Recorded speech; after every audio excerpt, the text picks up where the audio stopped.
श्री स्वामी समर्थ. स्वामी महाराज तुमच्या सर्व चांगल्या इच्छा पूर्ण करो ही स्वामींच्या चरणी प्रार्थना करते आणि आजच्या या नवीन व्हिडिओला सुरुवात करते. घरात लक्ष्मी टिकेल की नाही, घरात समृद्धी राहील की नाही, कर्ज वाढेल की कमी होईल, हे सर्व एका गोष्टीवरती ठरते आणि ती गोष्ट म्हणजे तुमचं स्वयंपाकघर. अनेक लोक म्हणतात आम्ही खूप मेहनत करतो तरी पैसे टिकत नाही, कमाई आहे पण बचत नाही, घरात सतत तणाव, आजार, खर्च वाढत चाललेले आहेत. याचं कारण कधी शोधलं आहे का? आजच्या या व्हिडिओमध्ये आपण जाणून घेणार आहोत स्वयंपाकघर म्हणजे नेमकं काय आहे, स्वयंपाकघराचा देवी अन्नपूर्णेशी काय संबंध आहे आणि का म्हणतात की स्वयंपाकघर चुकीचं असेल तर लक्ष्मी दारात उभी राहते पण आत येत नाही. हा व्हिडिओ शेवटपर्यंत नक्की पहा, कारण शेवटी सांगणार आहे स्वयंपाकघरातील अशा काही वस्तू ज्या संपल्या तर घरातील समृद्धीही संपायला लागते. स्वयंपाकघर म्हणजे फक्त जेवण बनवण्याची जागा नाही. बहुतेक लोकांसाठी स्वयंपाकघर म्हणजे भाजी कापायची जागा, जेवण बनवण्याची जागा आणि गॅस चूल असलेली खोली. पण आपल्या सनातन धर्मांमध्ये स्वयंपाकघराला देवाला इतकीच पवित्र स्थान दिले गेलेले आहे, कारण तिथे केवळ अन्न शिजत नाही, तिथे ऊर्जा तयार होते, तिथे घरांचं आरोग्य ठरतं, तिथे लक्ष्मीचा वास असतो.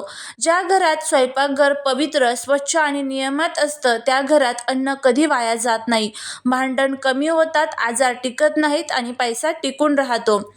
आपल्या शास्त्रांमध्ये एक अतिशय सुंदर आणि गहन संकल्पना आपल्याला सांगण्यात आलेली आहे. अन्नपूर्णा देवी. ज्या घरात अन्न आहे त्या घरात देवी अन्नपूर्णा वास करते. पण लक्षात ठेवा, देवी अन्नपूर्णा अस्वच्छ ठिकाणी राहत नाही, अन्नाचा अपमान होणाऱ्या ठिकाणी राहत नाही, राग, चिडचिड, शिवीगाळ असलेल्या किचनमध्ये थांबत नाही. म्हणूनच आपल्या आजी आजोबांनी सांगितलंय, स्वयंपाक करताना शांत राहा, मन स्वच्छ ठेवा, कारण अन्नासोबत मनाची ऊर्जा देखील शिजत असते. खूप लोकांना वाटतं लक्ष्मी पूजा घरात राहते, पण शास्त्र सांगतं लक्ष्मी पूजा घरात येते पण ती स्वयंपाकघरात राहते. जिथे अन्नाचा सन्मान केला जातो तिथे अन्न कधी वाया जात नाही. जिथे चूल विझलेली नसते तिथे घरातील स्त्री आनंदाने स्वयंपाक करते. त्या घरात लक्ष्मी स्थिर राहते आणि जिथे अन्न वाया जाते, भांडी साठवून ठेवली जातात, स्वयंपाकघरात रागाने काम होतं आणि नेहमी अस्वच्छता असते, त्या घरात लक्ष्मी येते पण थांबत नाही. पूर्वी घरात गॅस नव्हता, चूल होती आणि चुलीला लोक रोज नमस्कार करत पहिला घास अग्नीला अर्पण करतात. आजही शास्त्र सांगतं स्वयंपाकघरातील अग्नी हा जिवंत देव आहे. म्हणूनच चुलीवर कचरा ठेवू नये, चुलीवर पाय ठेवू नये, चुलीवर राग काढू नये. ज्या घरात अग्नीचा अपमान होतो त्या घरात अचानक खर्च, वाद, नुकसान वाढायला लागतात. बऱ्याच लोकांना वाटतं स्वच्छता म्हणजे फक्त आरोग्यासाठी, पण सत्य असं आहे स्वच्छता म्हणजे ऊर्जा शुद्धी. स्वयंपाकघरात जर तेल सांडलेलं असेल, कचरा साचलेला असेल, उष्ट्या वस्तू पडलेल्या असतील तर तिथे नकारात्मक ऊर्जा तयार होते आणि ही ऊर्जा हळूहळू घरात भांडण वाढवते, झोप बिघडवते, पैसा अडकवते. घरातील स्त्री आणि स्वयंपाकघर यांचा खूप खोल संबंध आहे. जशी स्त्रीची अवस्था असते तशीच घराची अवस्था होते. जर स्त्री आनंदाने स्वयंपाक करत असेल, मन शांत ठेवत असेल, अन्नाला देव मानत असेल तर त्या घरात कधीही अन्नाची कमतरता भासत नाही, घरात सुख शांती राहते. म्हणूनच शास्त्र सांगतं स्वयंपाकघरात स्त्रीचा अपमान म्हणजे अन्नपूर्णेचा अपमान. वास्तुशास्त्रानुसार स्वयंपाकघर ही अग्नीची जागा आहे, म्हणूनच ही दिशा अग्नितत्वाशी संबंधित आहे. जर किचन आग्नेय दिशेला असेल तर घरात अन्न कधी कमी पडत नाही, आरोग्य चांगलं राहतं, पैसा स्थिर राहतो, स्त्री मानसिकदृष्ट्या शांत राहते. दुसरा पर्याय म्हणजे वायव्य दिशा. उत्तर आणि पश्चिम दिशा ज्यांच्यामध्ये असते ती म्हणजे वायव्य दिशा. जर आग्नेय शक्य नसेल तरच वायव्य दिशेला तुम्ही स्वयंपाकघर ठेवू शकता. चुकीच्या दिशा, त्याचे दुष्परिणाम आपल्याला भोगावे लागतात, ते म्हणजे ईशान्य दिशा, नैऋत्य दिशा. आणि बघा, चूल, गॅस कुठे असावी? चूल नेहमी आग्नेय कोपऱ्यात असावी. स्वयंपाक करताना तोंड पूर्व किंवा उत्तर दिशेला असावं. चूल आणि सिंक समोरासमोर नसावेत, कारण अग्नी आणि जल यांचा संघर्ष होतो, यामुळे घरात मतभेद वाढतात, खर्च वाढतात. सिंक नेहमी ईशान्य किंवा उत्तर दिशेला असावे, चुलीपासून शक्यतो अंतरावर. चूल आणि पाणी अगदी शेजारी असतील तर घरातील शांतता निघून जाते, पैसा अडकतो.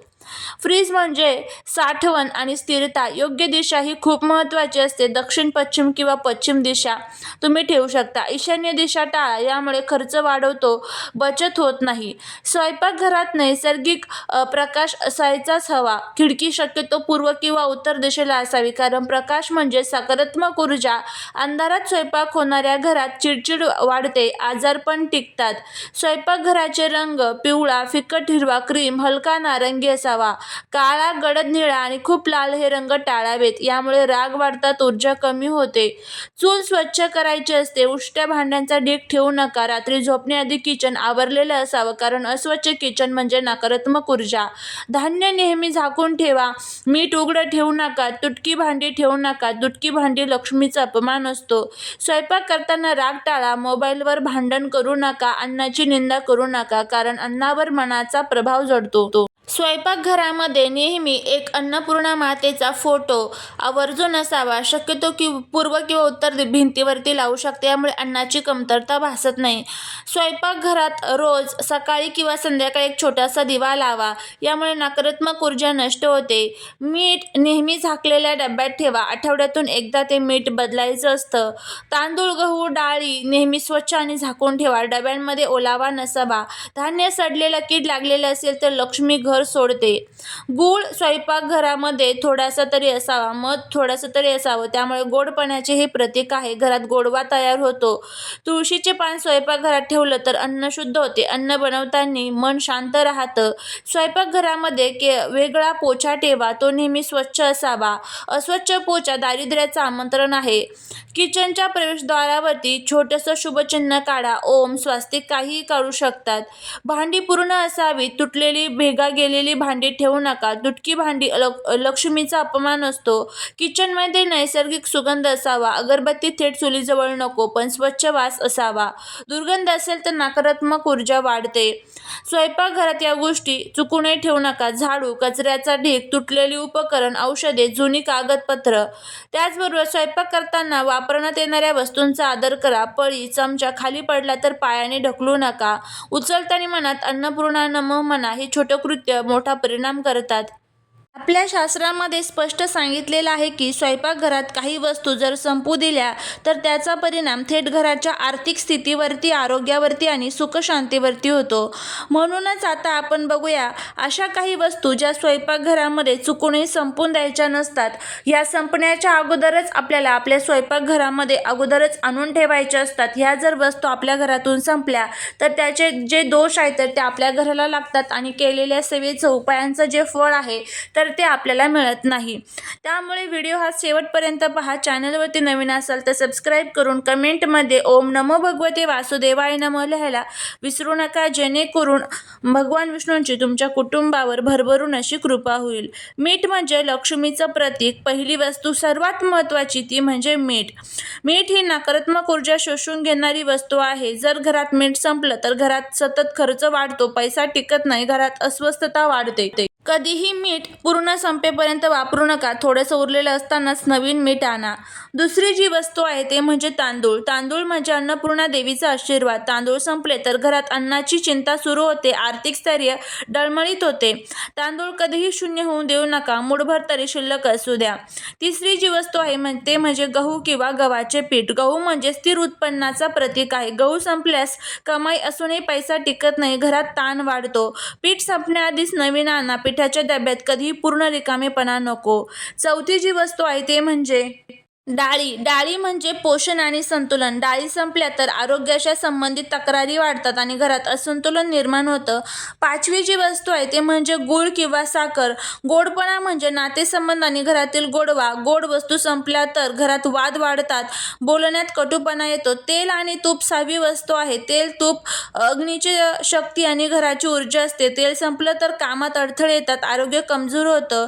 त्याचबरोबर सातवी जी वस्तू आहे ते म्हणजे रिकामी गॅसची जी टाकी आहे.